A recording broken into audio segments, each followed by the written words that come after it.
Hello everyone, आपका अपना YouTube channel ABC classes Jharkhand में एक बार आपका फिर से स्वागत है। तो फ्रेंड, आज हम लोग एक नया चैप्टर पढ़ने जा रहे हैं जो कि उत्पाद सिपाही परीक्षा 2022 में जो पेपर 3 है उसमें आपको 120 प्रश्न देखने को मिलेगा, जिसके अंतर्गत आपको सामान्य अध्ययन से 30 प्रश्न देखने को मिलेगा। कुल टोटल 120 प्रश्न का होगा, जिसमें आपको सामान्य अध्ययन का 30 प्रश्न देखने को मिलेगा और झारखंड से रिलेटेड 50 प्रश्न देखने को मिलेगा और सामान्य विज्ञान 20 प्रश्न आपको देखने को मिलेगा। मैथ आपको 10 प्रश्न देखने को मिलेगा और रीजनिंग आपको 20 प्रश्न यहाँ से आपको देखने को मिलेगा।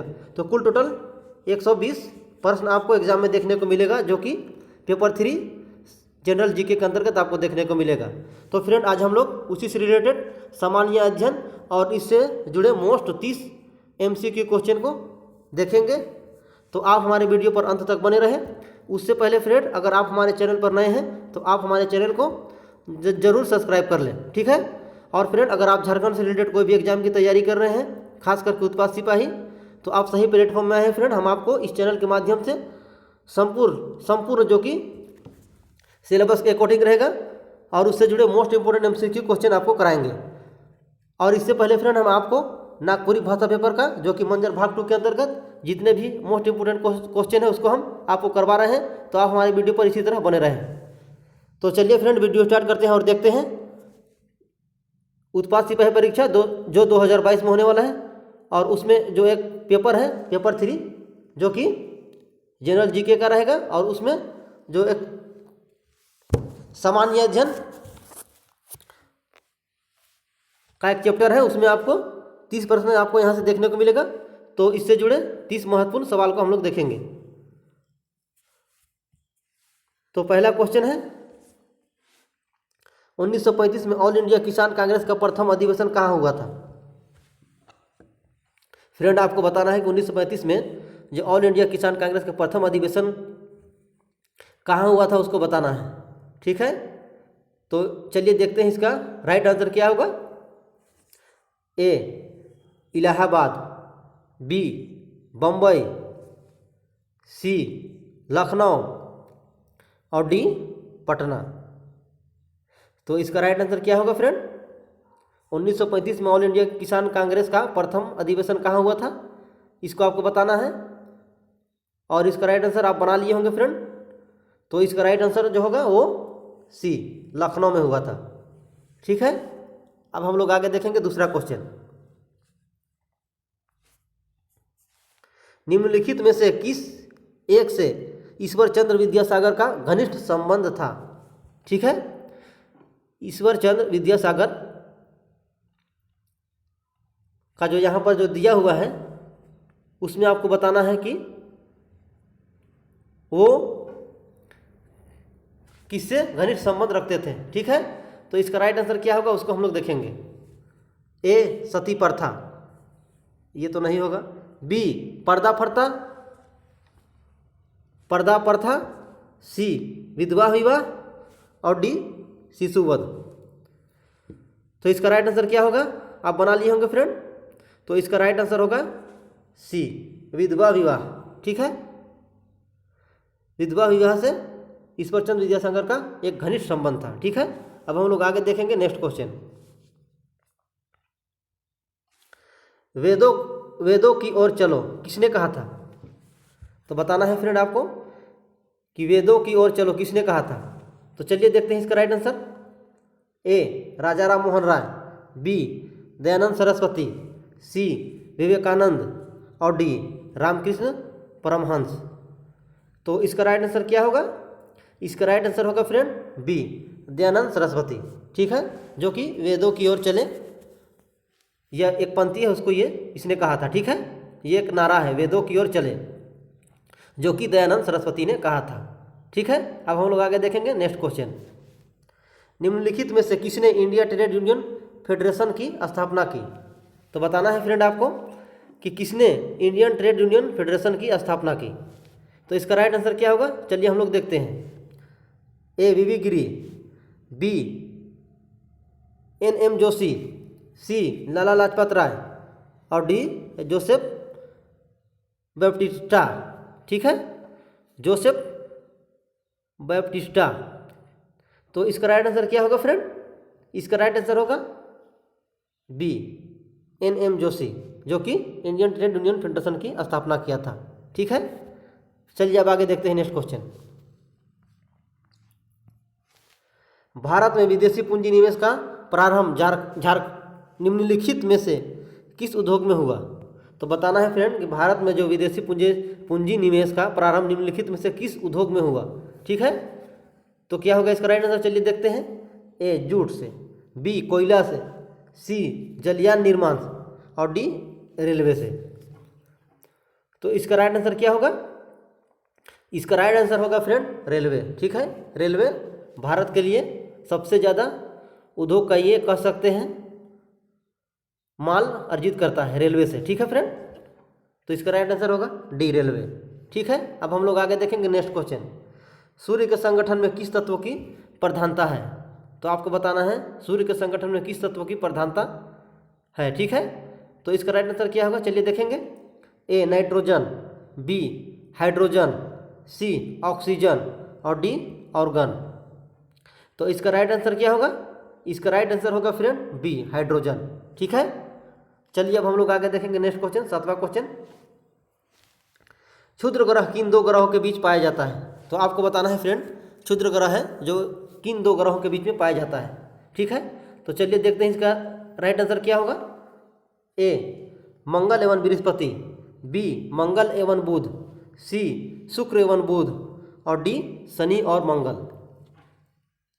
तो इसका राइट आंसर क्या होगा? इसका राइट आंसर होगा फ्रेंड ए, मंगल और बृहस्पति ग्रहों के बीच में क्षुद्र ग्रह पाया जाता है। ठीक है, चलिए आगे देखेंगे नेक्स्ट क्वेश्चन। सूर्य का सबसे नज़दीकी ग्रह कौन सा है? आपको बताना है कि सूर्य का सबसे नज़दीक जो ग्रह है वो कौन सा है। तो इसका राइट आंसर क्या होगा? चलिए देखेंगे। ए, बुध, बी, शुक्र, सी, मंगल, और डी, बृहस्पति। तो इसका राइट आंसर हो जाएगा फ्रेंड ए, बुध, जो कि सूर्य का सबसे नज़दीक ग्रह है। ठीक है, चलिए अब हम लोग आगे देखें। आज सूर्य का सबसे दूर स्थित ग्रह प्लेटो है फ्रेंड, आप इसको भी याद रखेंगे। चलिए देखते हैं 9वां क्वेश्चन। किस ग्रह को सांझ और भोर का तारा कहा जाता है? तो बताना है फ्रेंड किस ग्रह को सुबह और शाम का तारा कहा जाता है। ठीक है, तो इसका राइट आंसर क्या होगा? ए, बुध, बी, शुक्र, सी, बृहस्पति, डी, मंगल। तो इसका राइट आंसर हो जाएगा फ्रेंड बी, शुक्र। शुक्र को सांझ और भोर का तारा कहा जाता है। ठीक है, चलिए अब हम लोग आगे देखेंगे नेक्स्ट क्वेश्चन। बृहस्पति ग्रह का सबसे बड़ा उपग्रह कौन सा है? तो बताना है फ्रेंड आपको कि बृहस्पति ग्रह का सबसे बड़ा उपग्रह कौन सा है। ठीक है, ए, टाइटन, बी, फोबोस, सी, डीमोस, और डी, गैनीमीड। ठीक है, तो फ्रेंड इसका राइट आंसर हो जाएगा फ्रेंड डी, गैनीमीड। ठीक है, जो बृहस्पति का सबसे बड़ा ग्रह है, और ये टाइटन है फ्रेंड, ये शनि का, और ये मंगल ग्रह का दो उपग्रह है, फोबोस और डीमोस। ठीक है, आप इसको भी याद रखेंगे। चलिए अब हम लोग आगे देखेंगे नेक्स्ट क्वेश्चन। टाइटन किस ग्रह का उपग्रह है? ठीक है फ्रेंड, तो इसको आपको बताना है। ए, अरुण, बी, शनि, सी, बृहस्पति, डी, शुक्र। तो इसका राइट आंसर हो जाएगा फ्रेंड बी, शनि का। ठीक है, टाइटन जो है जो शनि का एक उपग्रह है। चलिए अब हम लोग आगे देखेंगे नेक्स्ट क्वेश्चन। चंद्रमा की सतह और उसकी आंतरिक स्थिति का अध्ययन करने वाला विज्ञान कहलाता है। तो आपको बताना है फ्रेंड चंद्रमा की सतह और उसकी आंतरिक स्थिति का अध्ययन करने वाला विज्ञान क्या कहलाता है? तो चलिए इसका राइट आंसर क्या होगा उसको देखेंगे। ए, सिस्मोलॉजी, बी, सेलेनोलॉजी, सी, एपिग्राफी, और डी, इनमें से कोई नहीं। तो इसका राइट आंसर क्या होगा? इसका राइट आंसर हो जाएगा फ्रेंड बी, सेलेनोलॉजी, जो कि चंद्रमा की सतह और उसकी आंतरिक स्थिति का अध्ययन करने वाला एक यंत्र है। ठीक है, चलिए आगे देखेंगे नेक्स्ट क्वेश्चन। समुद्री जल की औसत लवणता होती है। तो आपको बताना है फ्रेंड समुद्र जल की औसत लवणता क्या होती है। ठीक है, देखेंगे इसका राइट आंसर क्या होगा। ए, 35,000, बी, 45 प्रति हज़ार, 35 प्रति हज़ार, बी 45 प्रति हज़ार, सी 25 प्रति हज़ार और डी 30 प्रति हज़ार। तो इसका राइट आंसर क्या होगा? इसका राइट आंसर होगा फ्रेंड ए 35 प्रति हज़ार। ठीक है, चलिए अब आगे देखेंगे नेक्स्ट क्वेश्चन। सुसीमा की जलधारा की प्रकृति होती है। तो सुसीमा की जलधारा की प्रकृति क्या होती है उसको बताना है यहाँ पर। तो चलिए देखेंगे इसका राइट आंसर। ए गर्म जलधारा, बी गर्म एवं अस्थायी, सी ठंडी जलधारा और डी ठंडी एवं अस्थायी। ठीक है, तो इसका राइट आंसर हो जाएगा फ्रेंड, इसका राइट आंसर हो जाएगा ए गर्म जलधारा। ठीक है, चलिए अब हम लोग आगे देखेंगे नेक्स्ट क्वेश्चन फ्रेंड। लिथोमाइट कहलाती है। लिथोमाइट क्या कहलाती है फ्रेंड, इसको हम लोग देखेंगे। तो इसका राइट आंसर क्या होगा? ए नमकीन क्षेत्र में पाई जाने वाली वनस्पति, बी कड़ी चट्टानों में उगने वाली वनस्पति, सी जलप्लावित क्षेत्रों की वनस्पति और डी टुंड्रा एवं शीत प्रधान क्षेत्रों की वनस्पति। ठीक है, तो इसका राइट आंसर होगा फ्रेंड वो बी होगा, कड़ी चट्टानों में उगने वाला वनस्पति है। ठीक है, लिथोमाइट। ठीक है, आगे देखेंगे नेक्स्ट क्वेश्चन। हैदा जनजाति कहाँ निवास करती है? तो बताना है फ्रेंड आपको, हैदा एक जनजाति है वो कहाँ निवास करती है। ठीक है, ए साइबेरिया, बी अरब, सी अमेरिका, डी अफ्रीका। तो इसका राइट आंसर क्या होगा? इसका राइट आंसर एवं करेक्ट आंसर होगा फ्रेंड वो सी अमेरिका में। हैदा एक जनजाति है जो कि अमेरिका में निवास करती है। ठीक है, चलिए अब आगे देखेंगे नेक्स्ट क्वेश्चन। विश्व का सबसे गहरा गर्त प्रशांत महासागर में है, इसका नाम क्या है? ठीक है फ्रेंड, आपको बताना है विश्व का जो सबसे गहरा सागर है जो कि प्रशांत महासागर में स्थित है, तो इसका क्या नाम है उसको आपको बताना है। तो देखेंगे इसका राइट आंसर क्या होगा? ए पुर्टो रिको गर्त, बी सुंडा गर्त, सी मेरियाना गर्त और डी इनमें से कोई नहीं। तो इसका राइट आंसर हो जाएगा फ्रेंड सी मेरियाना गर्त। ठीक है, जो कि विश्व का सबसे गहरा सागर है। ठीक है फ्रेंड, जो कि प्रशांत महासागर में है, आप इसको याद रखेंगे। आगे देखेंगे नेक्स्ट क्वेश्चन।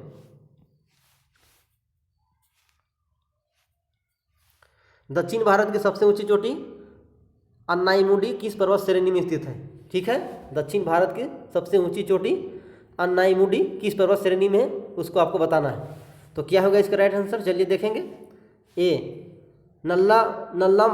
नल्लमलाई, बी अन्नामलाई, सी पलनी, डी इलायची। तो इसका राइट आंसर क्या हो जाएगा फ्रेंड? इसका राइट आंसर हो जाएगा बी अन्नामलाई। ठीक है, जो कि तमिलनाडु में स्थित है और दक्षिण भारत की सबसे ऊंची चोटी इसको बोला जाता है। ठीक है, चलिए अब आगे देखेंगे नेक्स्ट क्वेश्चन। सिंधु नदी का उद्गम स्थल बता।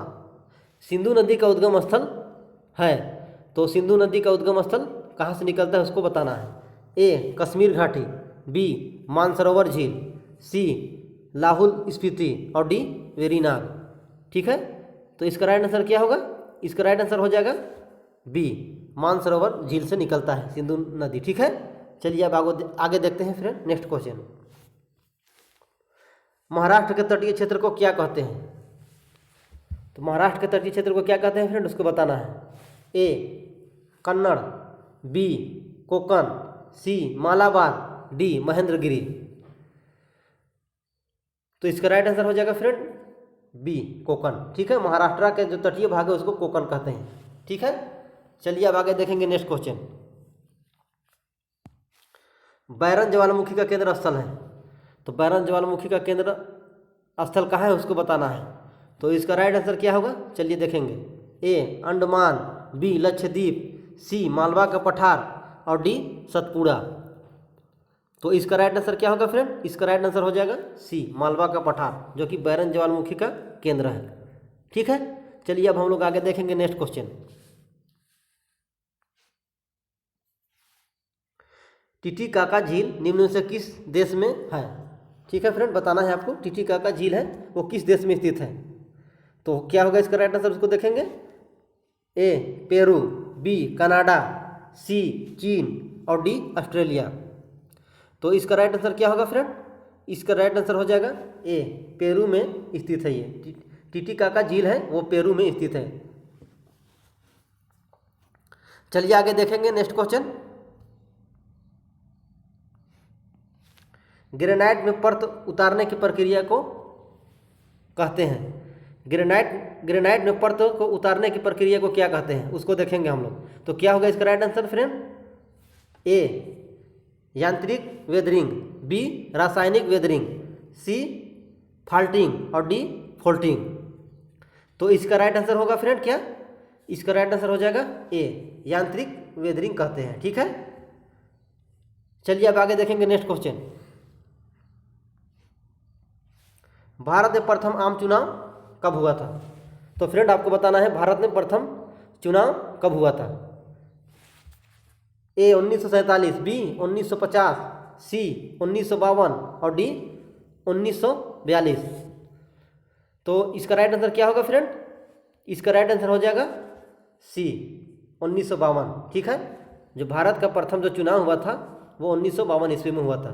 ठीक है फ्रेंड, 1947 में तो देश आज़ाद हुआ था, उस समय मंत्रिमंडल बना था, उस समय चुनाव नहीं हुआ था। लेकिन भारत जो प्रथम चुनाव हुआ था वो 1952 में हुआ था। ठीक है, आप इसको याद रखेंगे। चलिए आगे देखेंगे नेक्स्ट क्वेश्चन। 3 स्तरीय पंचायती राज का मुख्य भाग है। तो बताना है फ्रेंड कि 3 स्तरीय पंचायती राज है, उसका मुख्य भाग क्या है। ठीक है, ए ग्राम पंचायत, बी पंचायत समिति, सी जिला परिषद और डी जिला समिति। तो फ्रेंड जो मुख्य भाग है वो कौन है? तो उसका राइट आंसर होगा फ्रेंड ए ग्राम पंचायत। ठीक है, 3 स्तरीय पंचायती राज है फ्रेंड, उसका मुख्य जो भाग है वो ग्राम पंचायत है। ठीक है, चलिए अब आगे देखेंगे नेक्स्ट क्वेश्चन। विधान परिषद की कुल सदस्य संख्या विधानसभा का सदस्य संख्या के यहाँ पर डॉट डॉट दिया हुआ है फ्रेंड, से अधिक नहीं होनी चाहिए।